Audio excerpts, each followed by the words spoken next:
Let me show you how to make these whole food plant-based cinnamon rolls.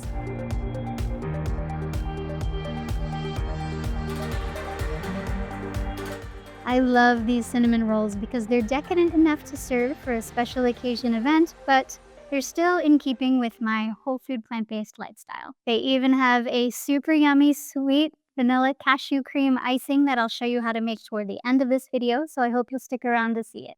And as always, you'll find the full written recipe and instructions in the description below this video, so check that out if you'd like to bake along with me. I think you're gonna love these. First, we'll wake up the yeast. So we will dissolve 1 tablespoon of pure maple syrup into 3/4 of a cup of warm water. Then stir in 2 teaspoons of active dry yeast and then give it a stir and let this stand for about 10 minutes. In the meantime, in a mixing bowl, let's combine the dry ingredients for the dough. Use 1.5 cups of whole wheat flour, 3/4 of a cup of all-purpose flour, half a cup of oat flour, and half a teaspoon of salt. These are the proportions I like to use to make the cinnamon rolls a little bit more wholesome. However, because there's quite a bit of whole wheat flour, the texture tends to be a little denser than you might be used to from more traditional cinnamon roll recipes. So if you prefer yours to be a little on the lighter and fluffier side, you can swap these proportions and use 1.5 cups of all-purpose flour and only 3/4 of a cup of whole wheat flour instead. So give the dry ingredients a stir, and then we'll set this aside. Now we can combine the wet ingredients for the dough. In a smaller mixing bowl, combine 1/2 cup of full-fat canned coconut milk, 3 tablespoons of pure maple syrup, and 2 teaspoons of vanilla extract. Stir these together. Then transfer these ingredients to the larger bowl of dry ingredients, along with the yeast, which will have become quite active by now, and slowly work everything together. Once it gets a little difficult to make more progress with just the spoon, get your hands in there and start to knead it until it's smooth. And once it's ready, it'll look something like this. Now the dough will need to rise for about an hour at this point. So rinse your bowl and coat it with just a thin coating of oil so that the dough won't stick to the surface of the bowl. Then cover it with some plastic wrap or a clean wet dish towel and set it someplace warm to help it rise. And I have a little hack for this. I have this pillow that I can microwave to warm it up, and I use it to relax sore muscles or to keep me warm when I'm cold. But if I heat it up and put it under my bowl, it helps the dough rise. Okay, now let's mix the filling for the cinnamon rolls. I'll be using some of my homemade vanilla cinnamon fig butter for this. In a recent video, I show you how to make this yourself, and it's really versatile. I also use it in my granola recipe, for example. However, most of the time I make my cinnamon rolls, I just use plain applesauce for this, which is just as delicious, so you can choose what works for you. In a medium mixing bowl, combine 1/2 cup of vanilla cinnamon fig butter or applesauce, 3 tablespoons of a natural almond butter, 2 tablespoons of pure maple syrup, 2 teaspoons of ground cinnamon, a teaspoon of vanilla extract. Then mix it all together until it's smooth. And it'll look a little something like this.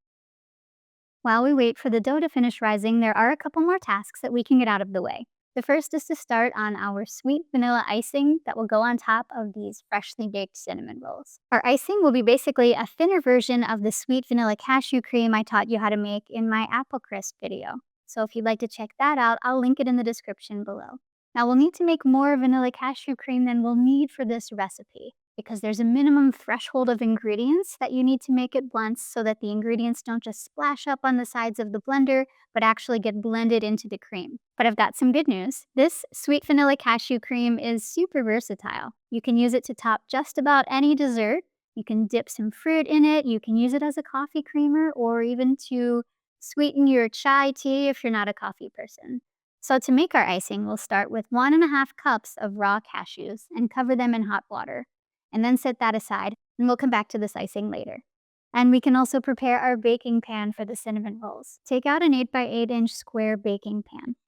Then cut a piece of parchment paper that will extend beyond the edges of the pan by a couple of inches on each side.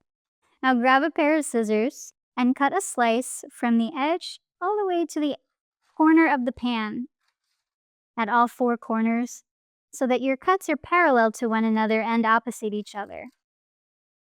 Now if you press the parchment down into the pan, it should sit neatly inside the pan that way, so you won't need to grease it. Once the dough is risen to about double the size where it started, then we can make these cinnamon rolls. This would be a good time to preheat your oven to 350 degrees Fahrenheit. Lightly flour a clean work surface, and I like to use a sill pat for this so that the dough doesn't stick. So turn your dough out onto the surface. Then get a little flour on your hands and press your dough out into a flat rectangle. You can begin with your fingers and eventually move on to use a rolling pin. And as you press out the dough, try to tend to the sides and corners as well to make a regular rectangle with straight edges. The more even your rectangle is, the more regular your cinnamon rolls will be. A tip for using a rolling pin: start in the middle and run the rolling pin outward, but stop pressing down before you go over the edge. That'll keep the outer edge of the rectangle the same thickness as the rest of the dough.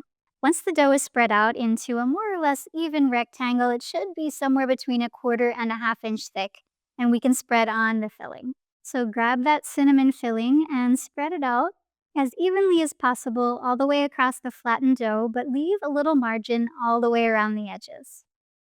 And now, if you'd like to add some chopped pecans, this is an optional ingredient, but recommended, and this would be the time to do that now. Now take one of the longer ends of the dough and roll it tightly toward the other longer end. You just want to be careful not to press it down too much so that you don't flatten the roll until the entire rectangle is rolled up.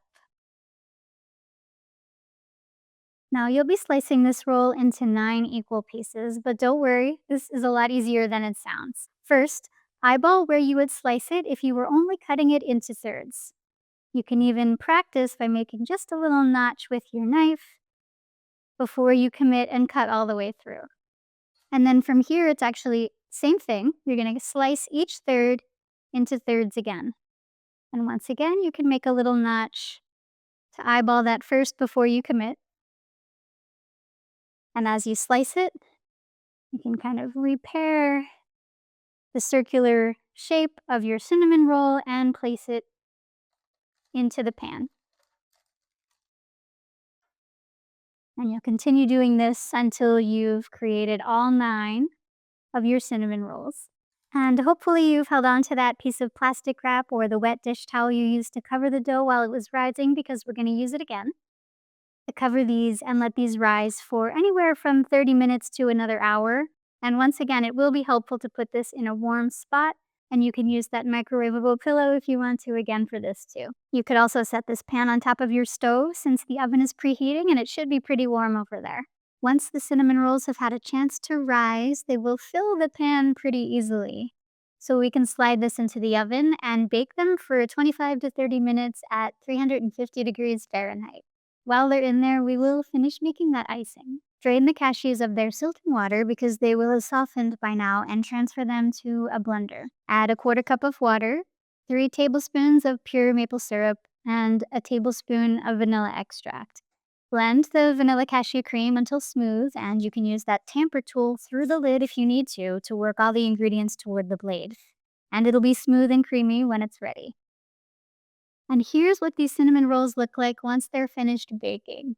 They puff up beautifully and they're nice and golden on top. Plus, the kitchen smells amazing. My mouth is watering and I cannot wait to dig into these.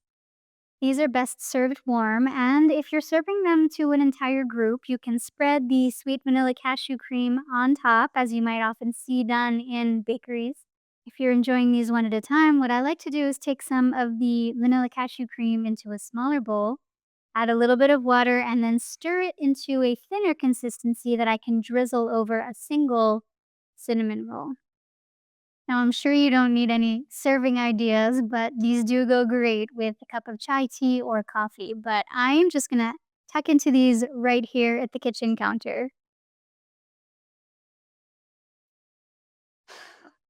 The flavor is just incredible. These taste sweet and rich and indulgent. The longer you maintain a whole food plant-based diet, the more your tastes start to adapt a little bit. And sometimes traditional sweets can just taste like too much. That's why it's so nice to have a healthier alternative. And don't get me wrong, there's truly a place for those sweets and they can be wonderful, but I find myself preferring things like this more and more.